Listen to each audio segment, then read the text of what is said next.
la mañana. Muchas gracias. Gracias, Jorge. Jorge Molina Larrondo, gracias. Como siempre, muy apreciados nosotros de tenerte aquí y para que nos ayudes a entender la realidad que estamos viviendo, que es cada vez más compleja. Se acerca la llegada de Marco Rubio y entonces ya viene su enviado a ver la agenda. No va a ser o digo, públicamente será, ay, qué bienvenido, ay, sí, muy tersa, pero los temas están adquiriendo complejidad relevante. Eduardo, muy buenos días a ti y a todo el público. Muchas gracias por tenerme en tu espacio, como Al siempre. contrario, tu espacio Eh, también, por supuesto. y la verdad es que lo que tú dices, la realidad se está volviendo más compleja. A lo que viene el subsecretario Landó, quien se espera que pueda entrevistarse o que se entreviste con la presidenta Sheinbaum este miércoles, es básicamente, viene a preparar una serie de documentos y de peticiones que está haciendo el gobierno de Washington en todo lo que tiene que ver con esta nueva relación con México, en donde se ha entrelazado tanto la parte comercial como con la parte de migración y la parte de control de narcóticos, lo cual hace mucho más difícil el manejo de los tres como paquete.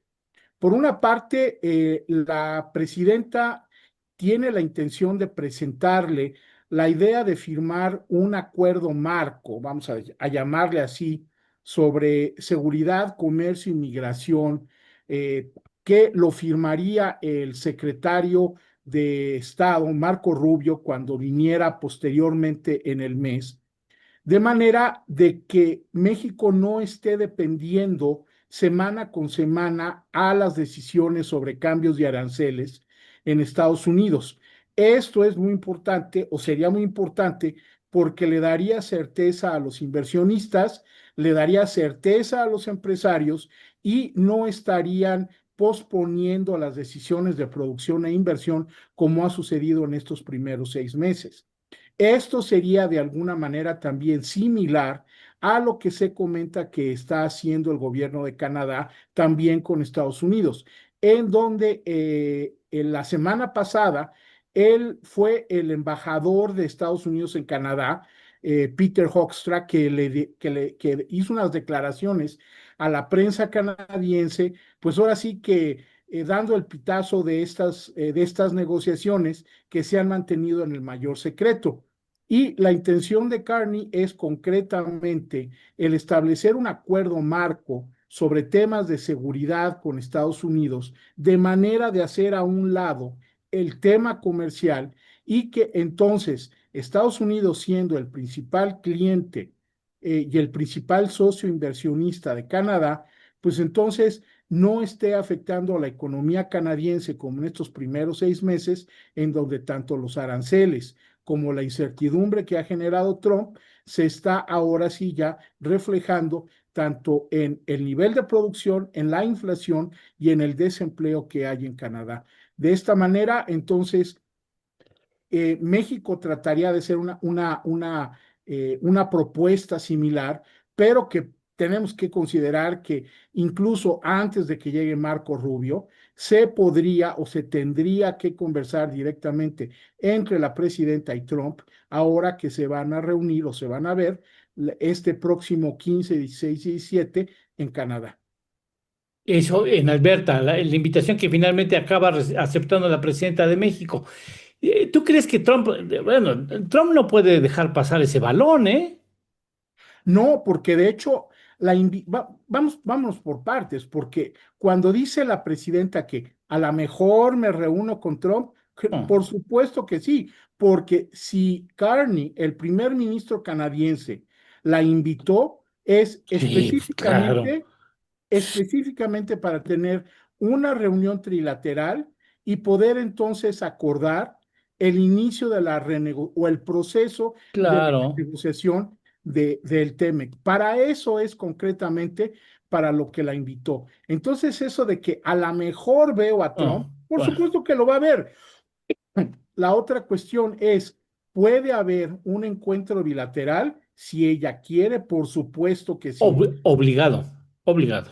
Porque la otra cuestión es, ella ha dicho, o por lo menos algunos de los más duros de la 4T, que le han aconsejado durante estos 25 días en que, desde que recibió la invitación el 15 de mayo de que no fuera, de que el problema de ir era porque Trump le va a hacer algún tipo de petición con relación a la intervención de Estados Unidos en territorio mexicano o con respecto a políticos mexicanos. La cuestión es que Estados Unidos tiene muchos caminos y tiene Claro, muchos medios para generar esta claro, presión. Entonces, no es por verle o no verle que lo va a hacer o lo va a dejar de hacer. O sea, de entrada, aquí vamos a tener mañana al subsecretario de Estado, podremos tener más adelante al secretario de Estado y vamos, o sea, los contactos que puede haber o las maneras de presionar son mucho más.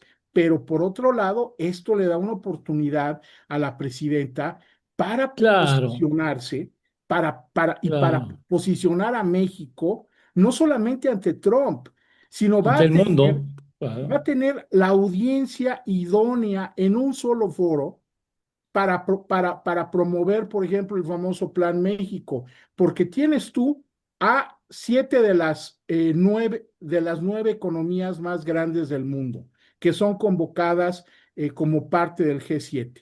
Y como invitados tienes a Australia, tienes a India, tienes a Corea del Uf, Sur, a Indonesia y a Sudáfrica como potencias, porque también están invitados Brasil y también está invitado Ucrania.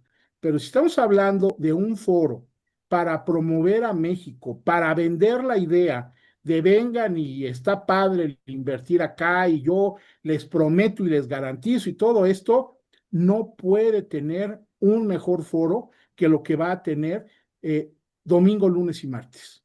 sí, indudablemente. Ahora, no va a ser fácil, porque se sospecha, y, bueno, la suspicacia dirá que necesario sospechar de que hay mano negra en las manifestaciones de California y de que hay grupos de delincuencia organizada meneando la cuna, o bien que el gobierno mexicano fue el que comenzó asusando el asunto a las organizaciones mexicanas en Estados Unidos.